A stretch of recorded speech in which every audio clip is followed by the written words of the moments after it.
நிறைய சிந்தனை இருக்குது. முனிசிபாலிட்டி நம்ம டேக் ஓவர் பண்ணோம்னா தங்க வயலுக்கு எம்எல்ஏவும் தேவையில்லை, எம்பியும் தேவையில்லை, மற்றதெல்லாம் நான் பார்த்துக்கிறேன்.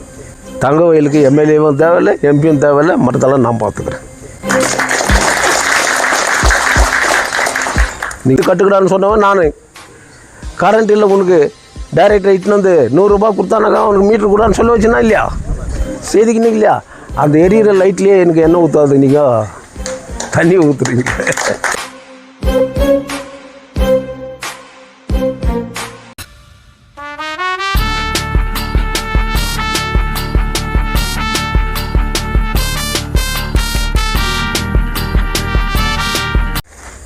அப்போ எப்படி உங்ககிட்ட நான் நல்லது எதிர்பார்க்க முடியும்? சொல்லுங்க. பசங்க பேசுறது உண்மை தானே. நான் சொன்னாக்கா தான் நீங்கள் கோச்சிக்குவீங்க. வாலிபன் சொல்கிறாங்கல்ல, அந்த மாதிரி நடக்காத பார்த்துங்கன்னு சொன்னேன். இப்போ புண்ணியமூர்த்தி கூட பேசும்போது என்ன சொன்னார், பெரியவங்க சின்னவங்களும் மதிக்கணும். ஏன் மதிக்கிறான்? அவன் ஜெயிச்சானா அவனை போடாமல் இருந்துட்டு போய் நிற்கிறான். ஆனால் நான் ஜெயிச்சாலும் தோத்தாலும் இன்னும் மதிக்கிறேன்ல. எல்லார் வாயிலையும் என்ன வருது, பணக்காரர்களுக்கு சீட்டு கொடுக்கணும்னு. அப்போ பணத்து மேலே தானே உங்களுக்கு என்னங்குது? பக்தி மேலே எண்ணம் இல்லையே, மண்ணு மேலே எண்ணம் இல்லையே, கட்சி மேலே எண்ணம் இல்லையே, மொழி மேலே எண்ணம் இல்லையே, பணம் தான் என்ற எண்ணம் வச்சுன்னுக்கிறவங்க எப்படி நீங்கள் 35 வார்டில் ஜெயிக்க முடியும்? எலெக்ஷனில் செலவு பண்ணணும், நோட்டீஸ் போடணும், வீடு வீடாக கொடுக்கணும், இதுதான் செலவாக இருக்கணும். ஆனால் நீ எதிர்பார்க்குறது என்ன? இது உள்ளத்தில் ஒன்று வச்சுன்னு வெளியில் ஒன்று பேசினா புரிய வச்சுருந்தோம். அதுதான் என்ன எல்லாரும் சொல்கிறது, வெளிப்படையாக எல்லாத்தையும் சொல்லிடுறாரு தலைவர். உள்ளத்திலே வச்சுக்கினார், என்னால் அதெல்லாம் வைக்க முடியாது. வெறும் பணம் தான் கொள்கை அப்படின்றது பார்ட்டிக்காரங்கிட்ட இருக்கக்கூடாது. செலவு பண்ணுறதுக்கு தாக்கத்து இருந்தால் செலவு பண்ணுறான். ஆனால் பணம் கொடுத்தா தான் நாங்கள் ஓட்டு போடுவோம்னா அவன் பார்ட்டிக்காரன் கிடையாது. அவன் மொழி மேலே பற்று உள்ளவன் கிடையாது. அவன் அம்பேத்கரிஸ்ட் கிடையாது. இதுதான் என் பாலிசி. நீங்கள் நல்லா கொஞ்சம் யோசனை பண்ணி பாருங்க. பேசுகிறவங்கெல்லாம் அதே தான், பணம் வச்சுருக்கணும். அவர்கிட்ட கூட சொன்னார் நம்ம சகோதரன், பணம் யாருக்குதோ அவங்ககிட்ட அப்படிங்கிற. ஒருத்தங்கிட்ட பணமே இருக்காது, என்கிட்ட பணம் இருக்குதுன்னு சொல்கிறான். சீட்டை கொடுத்துடலாமா? ஜெயிக்க தகுதிக்கிறோம் யார்? அது பார்ட்டிக்காரங்க கண்டுபிடிக்கும். கண்டுபிடிச்சிட்டு என்கிட்ட சொல்லுங்க, நான் இவருக்கு கொடுத்தாக்க வாய்ப்பு ஜெயிக்க முடியும். இப்போ சவுந்தரா நான் எதுனா சொல்கிறேன்னா சவுந்தர் ஜெயிக்குவான்னு எனக்கு தெரியும். ஆனால் என்ன வார்டு வருதுன்னு பார்க்கலாம், வெயிட் பண்ணுக்கிறேன். கமலா ஜெயிக்கிறான்னு எனக்கு தெரியும், ரவியா ஜெயிக்கிறான்னு தெரியும். நானும் கேல்குலேஷன் போட்டு வச்சுன்னு இருப்பேன்ல. அது என் பார்ட்டிக்காரங்க தான் அது முடிவு எடுக்கணும். அதுதான் ரொம்ப முக்கியம். நான் ஒண்டி முடிவு எடுக்கிறதில்ல. இப்போ ஞான் சக்கரவர்த்தி பேசும்போது சொன்னார், இங்கே கட்டிக்கிற ஸ்கூலில் யாருக்கும் தெரியாதுன்னு. அது பேர் மொரார்ஜி தேசாய் ஸ்கூலு. கேஜிஎஃப்கார யாரும் இல்லை, எல்லாம் வில்லேஜ்காரனுங்கிறான். 1ஆம் கிளாஸ்லேருந்து எஸ்எல்சி வரைக்கும் சாப்பாடு, துணிமணி, லக்ஸூரியாக இருக்குது இந்த இடம். போய் பாருங்கள். நீங்கள் யாருன்னா பார்த்துருப்பீங்களா? நம்மளுக்கு தெரிஞ்சதுன்னா ஆனஸ்ட்மெண்ட் மார்க்கெட்டு சர்க்கிள், சுராஜ் சர்க்கிள், அப்புறம் காந்தி சர்க்கிள், அப்புறம் அங்கே போனாக்கா அது என்ன, அது பிக்சர் ரோடு, அது ஒரு மூவினம் ஓட்டலது பஷீர். டீ குடிக்கிறது, பேசுகிறது, போயிடுறது. வேறு என்ன தெரியும்? நான்மணிங்க ஏரியா பற்றி என்ன தெரியும்? எந்த ஏரியாவில் யாருன்னு எப்படி தெரியும்? இதெல்லாம் யார் பார்க்கணும்? பார்ட்டிக்காரங்க பார்த்து சொல்லணும். இன்றைக்கி முனிசிபாலிட்டியில் என்ன ஊழல்னா அவங்க ஏன் கொடுக்க மாட்டாங்க அந்த சிடினா, நான் கேட்ட கேள்வி அவங்களால பதில் சொல்ல முடியாது. சொல்ல முடியாதுன்னா நீங்கள் பிரசிடெண்ட்டாக உட்கார வைக்கிறீங்க. வாய் திறந்து பேசாதனால கவுன்சிலரை உருவாக்குறீங்க.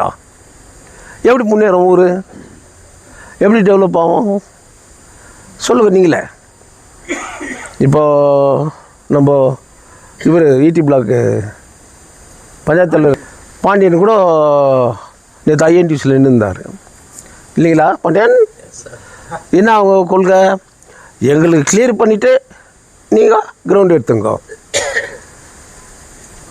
பணம் கட்டணும். ஒரு ஏக்கருக்கு 6 லட்சம், 8 ஏக்கருக்கு 48 லட்சம், அதெல்லாம் கூட பேசினாங்க. நான் பார்த்துன்னு தான் இருந்தேன். நான் ஒன்றும் சொல்லிக்கல, நான் தலையிடவே இல்லை.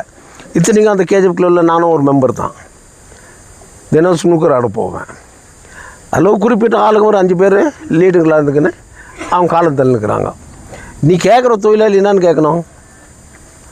எங்களுடைய செட்டில்மெண்ட் ஆகாத பிஜிஎம்எல் ப்ராப்பர்ட்டி எதுவும் நீங்கள் அசஸ் பண்ணக்கூடாது, விற்கக்கூடாது, அதுதானே கேட்கணும். கேட்டிங்களா?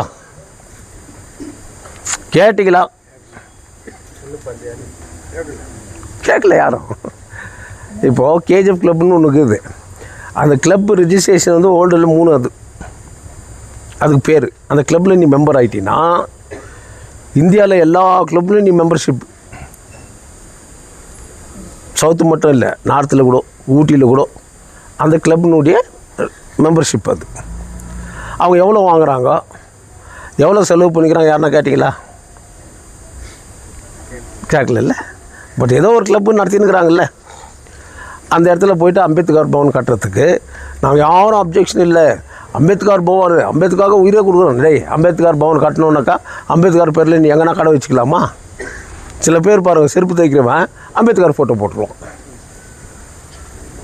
ஆனால் ஓட்டை கொண்டு போய் அவனுக்கு போடுவான். ஆனால் இவன் பொழப்புக்கு அம்பேத்கரும் ஒன்றுன்றான். அம்பேத்கரை போட்டால் யாரும் ஒன்றும் செய்ய மாட்டாங்க. அப்படியெல்லாம் கிடையாது. சட்டத்துக்கு புறம்பாடு யார் எது செய்தாலும் தடுக்கப்படும். இதெல்லாம் வந்து தொழிலாளி முதல் யோசிக்கணும். எல்லா தொழிலாளியும் போயிட்டாங்கோ, நான் சங்கங்கள் எதுவும் இல்லை, குறிப்பிட்டு நாங்கள் தாங்கிறோன்னு கூட பேசுனாங்க ஐஎன்டிசியில். இல்லைங்களா பட்டேல்? நீங்கள் கூட தானே இருந்தீங்க, நீங்கள் கூட தொழிலாளி தானே. இப்போ நீ ஏஞ்சி பேசிக்கலாமே. எங்களுக்கு கொடுத்தா டாக்டர் அம்பேத்கர் இன்னும் கூட லெட்டர் வந்துருந்தாங்குது. யார் கோர்ட்டுக்கு போய்க்கிறீங்களா மூவ் பண்ணு, யார் ஒன்று வானான்னு சொன்னால் நான் உனக்கு எதிரே வரலையே. நான் நினச்சேன்னாங்க அந்த கிரவுண்டில் நீங்கள் இப்போ ஒரு கல் வைக்க முடியாது. கால்ஃப் கிரவுண்டில் கல் வைக்க முடியாது. பேசுங்க மக்கள், நீங்கள் அது ரூல்ஸ் அண்ட் ரெகுலேஷன் என்னான்னு எனக்கு தெரியும். சென்ட்ரல் கவர்மெண்ட் உனக்கு கிளியர் பண்ணி கொடுத்துட்டானா? பிஜிஎம்எல் அத்தாரிட்டி உனக்கு இத்தனை ஏக்கர் இவ்வளோ அமௌண்ட் கட்டுன்னு கொடுத்துக்கிறானா? தொழிலாளி வீட்டுக்கு கேட்டுக்கிறான், இவ்வளோ பணம் கட்டு, பாதியாவது கட்டு கேட்குறான்ல. அந்த மாதிரி ஏதாவது கட்டிக்கிறாங்களா? இல்லை. நீங்கள் தேர்ந்தெடுத்த ஆள் 400 அகம்பாவம் முடிச்சவங்க. என்னை யாரும் ஒன்றும் பண்ண முடியாது, எனக்கு எதிரி இல்லைன்னு நினைக்கிறவங்க. என் பார்ட்டிக்காரன் அமைதியாகிறதுனால தான் நான் அமைதியாக்கிறேன். புரியுதுங்களா இப்போது? அதனால் இன்றைக்கி நவரத்னா ஸ்கீம்னு ஒன்று இருக்குது தெரியுமா? அதை பற்றி உங்களுக்கு என்னன்னு தெரியுமா? உங்களுக்கு யாருன்னா தெரியுமா? நவரத்னா ஸ்கீம்னு ஒன்று இருக்குது. பல கோடி அதுக்கு சென்ட்ரல் கவர்மெண்ட் கொடுக்குறது. ஒவ்வொரு வார்டுக்கு எவ்வளோ போட்டுக்கிறாங்க அப்படின்னு பில்லு வாங்கிட்டாங்க. சொல்லுங்கள் உங்கள் வார்டுங்களில் என்ன நடந்துக்குதுன்னு. மிச்சம் பில்லும் கொடுக்கணும் அப்படின்னு கமிஷனர் ப்ரெஷர் பண்ணுறாங்க எம்எல்ஏ. எப்படியே போடாத இடத்துக்கெல்லாம். இதெல்லாம் கேட்கணுன்னா யார்? கவுன்சிலர் கேட்கணும். கேட்குறாங்களா? நீ தான் ஜெயிச்சோன்னு வேலைக்கு போகிறிய. இந்திய குடியரசில் ஜெயிக்கிறான், வேலைக்கு போகிறான். எத்தனை பேர் வேலைக்கு போனோம் பார்த்தா இல்லை? இதெல்லாம் பப்ளிக் மீட்டிங்கில் நிறைய பேச வேண்டியது இருக்குது. குளிர்காலம் கொஞ்சம் முடிட்டோம், அன்றைக்கி நான் பேசுகிறேன். இந்த ஸ்கீமில் இருக்கிற ஃபண்டெல்லாம் என்ன ஆச்சு? வீட்டுக்கு ஒரு டாய்லெட் கட்டணும். இவங்க பேசுறதுன்னா தொழிலாளி பிள்ளைங்க மைனிங்கில் இருக்கிறவங்கலாம் வெளியில் போயின்னுக்குறாங்க டாய்லெட்டுக்குன்னு. டேய், டாய்லெட் கட்டிக்க காசு கொடுத்தது என்ன ஆச்சுன்னு ஒன்றா கேட்டிங்களா? புரட்சி பண்ணிங்களா? போராட்டம் பண்ணிங்களா? இப்போ நான் பண்ணுறேன்னு வச்சுக்கோ, 11 மணிக்கு வாங்கினா 12 மணி வரைக்கும் நீங்கள் வர மாட்டீங்க, நான் காத்து நிற்கணும். வெறுப்பாயிடுது இல்லை? இப்போ கூட நம்ம குமார் அவங்க தம்பி இறந்து போயிட்டு இருந்தார். நாங்கள் கார்டு கொண்டாந்து கொடுத்தாங்க. சரி லேட் ஆகிடுமே, போய் மாலை போட்டு வந்தேன். இப்போ கதிர அவங்க ஒய்ஃபுக்கு போனோம். 1:30க்கு டைமிங் எப்படி ஃபிக்ஸ் பண்ணுறானுங்க பாரு. டேய், நான் வர்றதே பெரிய காரியம் உனக்கு. இவர் 1:30க்கு வரணும், இவன் டைம் ஃபிக்ஸ் பண்ணுறான் எனக்கு. இந்த மாதிரி வேலையெல்லாம் கொஞ்சம் அவாய்ட் பண்ணிங்கன்னா நல்லாயிருக்கும். சாவு இருக்குதா ஊரில் இருக்கிறதுனா வரேன். எந்த சாவுக்கு எந்த காரியத்துக்கு எம்எல்ஏ வந்துக்கிறாங்க சொல்லுங்க? காங்கிரஸ்கார பார்ட்டிக்கே வந்துக்கிறாங்களா? போய்ட்டு அப்படியே போட்டவங்க நீங்கள் ஓட்டு போட்டிங்களே அற்ப காசுக்கு. பணம் என்பது தான் மதிப்பு. அதில் எங்கே பந்தம் பாசம்? பேசுகிறவங்க எல்லாரும் அதுதான் சொல்கிறாங்க. என்ன சொல்ற? காசு இருக்கணும், அவங்களுக்கு சீட்டு கொடுக்கணும். காசே இல்லை, நிற்காதீங்க, போய் இண்டிபெண்டாக நில்லு, கஷ்டப்படு, சாவு, ஜெயிச்சிடு. உனக்கு யாருன்னா 10 லட்சம் 15 லட்சம் கொடுப்பான்னு வெயிட் பண்ணுரு. போன முறை என்னாச்சு? யாரும் கான்டாக்ட் பண்ணல. இவனெல்லாம் வாலண்டியாக ஓடுறானுங்க. இப்போ என்டி பிளாக்கில் கூட நம்ம இவர் டிஸ்கார் வந்தார், ராஜு. யாருக்கு சீட்டு கொடுக்குறேன்னு கேட்டீங்க? கேட்டிங்களா இல்லையா? கொடுத்தனா இல்லையா? ஜெயிக்க வச்சிங்களா இல்லையா? அப்புறம் என்ன பண்ணான்? அப்போ என்ன பண்ணீங்க நீங்கள்? காரி துப்பி விடக்கூடாது. அவனுக்கு அதை பற்றி கவலையே கிடையாது. 5 வருஷத்துக்கு நிற்க வச்சு அடிச்சுக்கணுங்க. அவன் தாங்க உண்மையான தொண்டை, அவன் தான் உண்மையான தோழன். எனக்கு அதெல்லாம் அது முக்கியம் இல்லை. பேசுகிறானா பேசுகிறான்னு முக்கியம் இல்லை. கைட்டின்னு அடிக்கணும். அந்த பையன் இருக்கணும். ஏரியாக்காரங்கெல்லாம் ஒன்றா சேர்ந்து முனிசிபாலிட்டியில் தர்ணா பண்ணணும். இவனை கவுன்சிலேருந்து எடுன்னு சொல்லணும். டிசி வர வரைக்கும் ஏஞ்சிக்க மாட்டேன்னு சொல்லணும். அந்த தைரியங்குதா? போலீஸ்னால் பயன்றீங்க. போலீஸ்க்குன்னு அதுக்கு நம்ம பயப்படணும்? நம்ம கொலைகாரனுங்களா? திருடனுங்களா? கஞ்சா விற்றுனுக்குறோமா? விபச்சாரம் பண்ணுக்கிறோமா? ஒன்றுமே இல்லை. என் பார்ட்டிக்காரன் அந்த வேலை செய்கிறது இல்லையே. அப்படியே அவன் செய்தாலும் கூட நான் அவனுக்கு சப்போர்ட் பண்ணுறது இல்லையே. இப்போ ஒன்று அக்கா ஒய் சொல்லான்னு ஒன்று விட்டுக்கிறாங்க. பார்த்தீங்களா? எஸ்பி அனௌன்ஸ் பண்ணிக்கிறாரு. தெரியுமா அதை பற்றி? என்னன்னு? பெண்களுக்கு ஏதாவது கொடுமை இருந்தால், பெண்களுக்கு ஆண்களால் ஏதாவது ஒன்று ஏற்பட்டால் உடனே இந்த நம்பருக்கு ஃபோன் பண்ணுங்க. லேடிஸ் ஒய் சொல்ல சர்றன்னு வந்துடும் அப்படின்னு சொல்லிக்கிறாரு. சரி, 2 லேடிஸ் சண்டை போட்டுக்கண்ணா, ஒரு லேடிக்கு தொந்தரவு கொடுத்தா அக்கா வருது. 2 பேர் சண்டை போட்டுனா 2 அக்கா வரணும்ல. இதெல்லாம் எங்கே பேசணும்? அசம்பிளியில் பேசணும். பேசுவாங்களா ரொம்ப அக்கா? நல்லா யோசனை பண்ணி பாருங்க சார். தெளிவுக்கிறவங்களை நீங்கள் தேர்ந்தெடுக்க மாட்டீங்க சார். கண்கண்ட பாபாசாஹ் அம்பேத்கர் உலகத்தினுடைய அறிவாளி. அவரே ஏற்றுக்காத போயிட்டு நீ. நான் இருக்கிற வரைக்கும் இந்திய குடியரசு கட்சி இருக்கும் அப்படின்னு நினைக்கக்கூடாது. நான் இல்லைன்னா கூட இந்திய குடியரசு கட்சி இருக்கணும். அதுதான் உண்மையான பற்று உள்ளவன். எது ஒன்று எடுத்துக்கினாலையும் இது reserve constitution area, schedule cost area, எங்கள் வயிற்றுலாம் அடிச்சிக்கிறாங்கோ, நாங்கள் ஏழைங்கோ. எவனா ஏழையாக்குறான் என் ஊரில்? இப்போ ஒரு தம்பி சொன்னார் பார், 1.5 லட்சம் 2 லட்சம் போட்டு வண்டிகளை வாங்கி வச்சு நிற்க வைக்கிறேன்னு. ஏழையா நீ? மைனி நடக்கும்போது சைக்கிள் கூட இல்லாத இருந்தவன் நீ. இப்போவாது நீ வெளியூருக்கு போயிட்டு வரதுனால புத்தி தெளிவாகிட்டு இப்படி தான் வாழணும், இப்படி தான் வாழணும்னு சொன்னேன். இழுத்து கட்டுறான்னு சொன்னவன் நான் தான். இழுத்து கட்டிக்கிறீங்களே, மேலே அப்சஸ் வர போட்டுக்கிறீங்களே, யாரால்? நாலு இடிக்க வந்தால் என்ன பண்ணுவேன்? தலைவர் தான் சொன்னார் அன்றைக்கி, டேய் உனக்கு பைல்ஸ் கம்ப்ளைண்ட் வந்தால் டாக்டர்கிட்ட போகணும் ஆப்ரேஷனுக்கு. அதை முடிஞ்சிட்டு பிறகு அவன் கேட்டான் டாக்டர் கூட சார், அவன் என்ன பெரிய ஆள், சும்மா செய்தான் அப்படின்வேன். அப்படியாப்பட்டவன். விசுவாசம் மறக்கிறோம் யாராக இருந்தாலையும் நீ வாழ்க்கையில் மேலே வரமாட்டேன். இந்த மண் மேலே பற்று இல்லாத எவன் இருந்தாலையும் இந்த மண் உருப்படாது, மேலே வரவும் வராது. ஒன்று மொழி மேலே பற்று இருக்கணும், இல்லை மண் மேலே பற்றுக்கணும், இல்லை கட்சி மேலே பற்றுக்கணும். நம்மளை தூக்கி விட்ட மண்ணாச்சே, நம்ம முன்னோர்கள் உயிர் கொடுத்தாங்களே, நம்ம தொழிலாளி தந்தைங்க தாத்தாவங்க எவ்வளோ உயிர் கொடுத்துருப்பாங்க, தியாகம் பண்ணியிருப்பாங்க இந்த மண்ணுக்காக. அதை நீங்கள் கோட்டை விட்டு எங்கேயோ வெளியூரில் இருக்கிறவங்களுக்கு மண்ணை தூக்கி வாங்கி கொடுக்குறேன்னா நீ எல்லாம் தாய் மேலே பற்று உள்ளூர்னா. என் படத்தில் கூட காட்டுறான்ல, என் தாய் இதில் வந்து ஒரு பிடி மண் எடுக்க விட மாட்டேன்றான். நீங்கள் ஊரில் இருக்கிறவங்களுக்கெல்லாம் மண்ணை கொடுத்து விட்டு உன் மேலே மண் வாரி கொட்டிக்கிற, உன் மேலே நீ மண்ணி மாறி கொட்டிக்கிற. இதெல்லாம் இல்லாத எனக்கு முன்னாடி பேசிக்கிறவங்கெல்லாம் சொல்லியிருப்பாங்க, எவ்வளோ டெவலப்மெண்ட் பண்ணேன் நான் போட்ட ரோடுங்க தான் அன்றைக்கும் இன்றைக்கும் இது வரைக்கும் அந்த அம்மா டெவலப் பண்ணது வந்து ஒன்றுமே கிடையாது.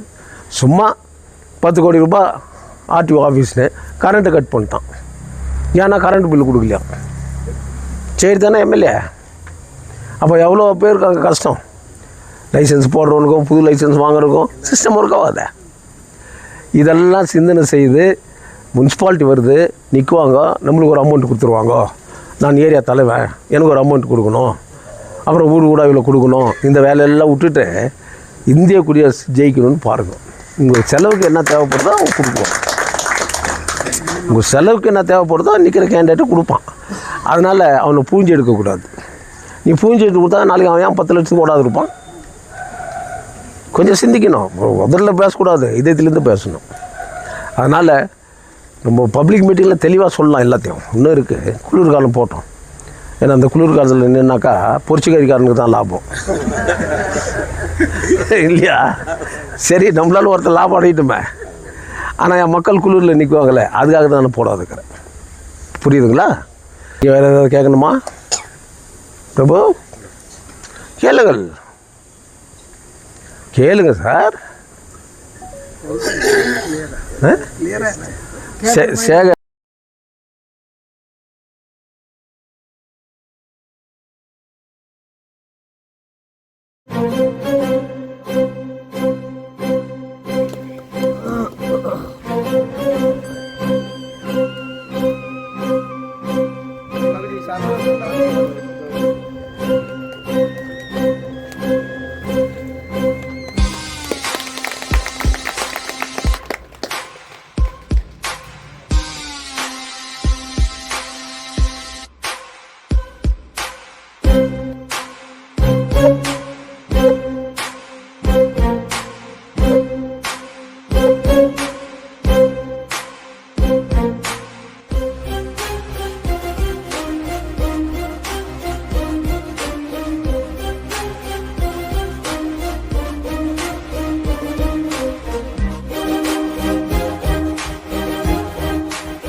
ஃபெமிலியராக இருக்கிற ஃபேஸுங்க கண்டெஸ்ட் பண்ணி பேங்கிங் ஓட்டு இருக்கிறவங்க, அதே மாதிரி ஃபைனான்ஷியலி இம்பார்ட்டண்ட் இருக்குங்க.